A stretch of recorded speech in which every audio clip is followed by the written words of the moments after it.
Welcome to a new quick hitter from Full Court. I'm Kara Kay. Our guest this week is John Fanta.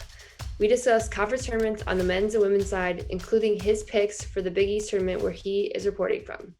So let's look at the Big East men's tournament. Injuries are hitting Villanova at the wrong time. Gillespie is done for the year with the torn ACL. Justin Moore likely out for the conference tournament. And then Creighton's issues are just altogether different with Coach Greg McDermott's comments and then leading to the suspension. He'll be back, but you have to wonder what is the impact that this has on these teams. And these are the two top seeds, Villanova's injuries, Creighton's controversy. Who does that all open up the door for next? Well, it opens up the door for UConn. They're the most dangerous team in the Big East heading into this week. They defend, they rebound like there's no tomorrow. When you combine that with senior play, Tyler Polley, Isaiah Whaley, these are complementary players who are making things happen for the Huskies. RJ Cole, the Howard transfer, has really added to the backcourt. He's smooth. He doesn't turn the ball over. He knows how to rack up assists. And when you have that guy at the one and you're able to pair him up with Bouknight, it gives me Shabazz Napier, Ryan Boatwright vibes. I think that UConn has that 1-2 punch in their backcourt to be a team that really can pick up steam here and be a 6 or a 7 seed in the NCAA tournament here on Selection Sunday. So it opens the door for UConn, and it also opens the door for St. John's. Mike Anderson, in my mind, is the Big East Coach of the Year. And he's got the Freshman of the Year in Posh Alexander. Posh Alexander fits New York City.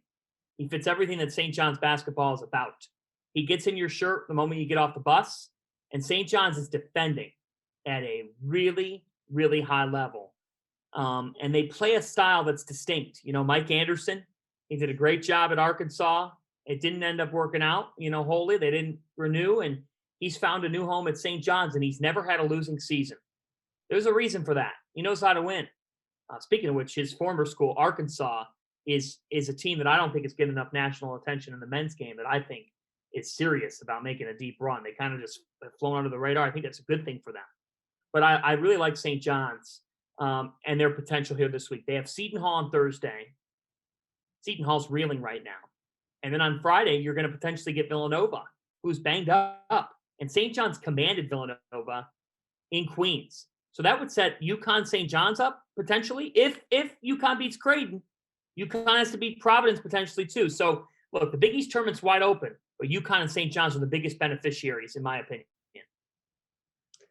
The Big Ten and the Big 12 have been the two best conferences all season long. Who do you like in both of those conference tournaments? Oh, my gosh. Wow.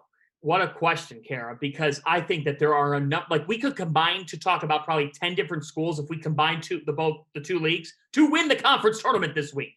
It's just going to be the madness before the madness. In the Big Ten,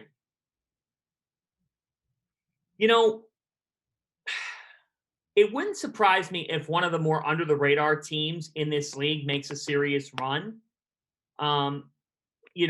Like if a Wisconsin reemerges here this week, like right now they're hovering around the 7, 8, or 9 line. Trice, Davison, Reavers, they've got great experience. I think that fits in the conference tournament.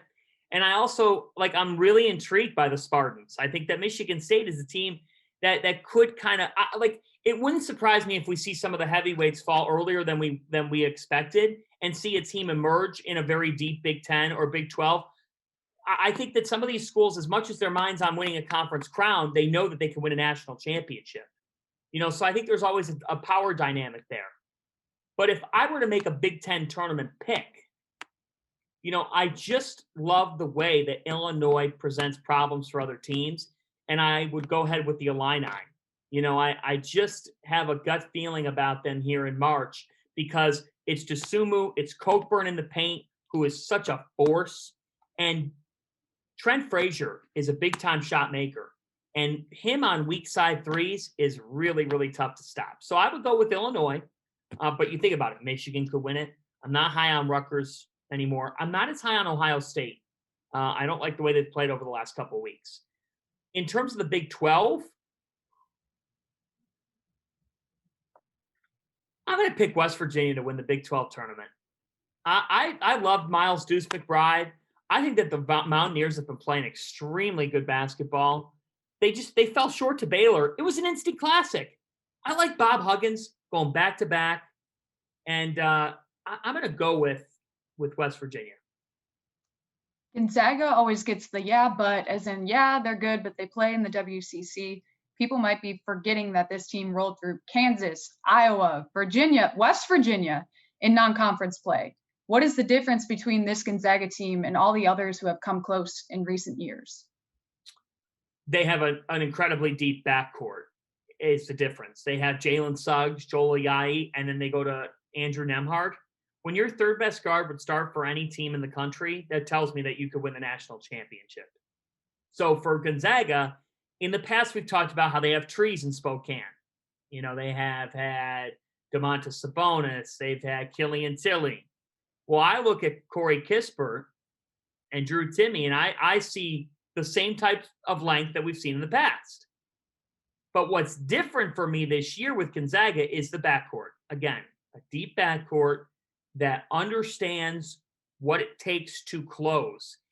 And I think that that's the difference with this Gonzaga team. I don't think they've had as deep of a level of backcourt scoring. And I think they've been a little bit predictable at times in that realm in the tournament. And in the tournament, you guys know this. You can defend and rebound all you want. There's going to come a game where there's shot making. It's punch for punch. Do you have enough shot makers? For me, Gonzaga has the most capable shot makers in the country. And that's why I think they're the best team. And everybody else thinks they're the best team in the country. I would be stunned if they didn't make the Final Four. Really stunned. We hope you listen to the full conversation with John Fanta. You can watch video versions of all of our quick hitters on the Pure Hoops Media YouTube channel. Check out Full Court with Fisher and Kay every Tuesday from Pure Hoops Media.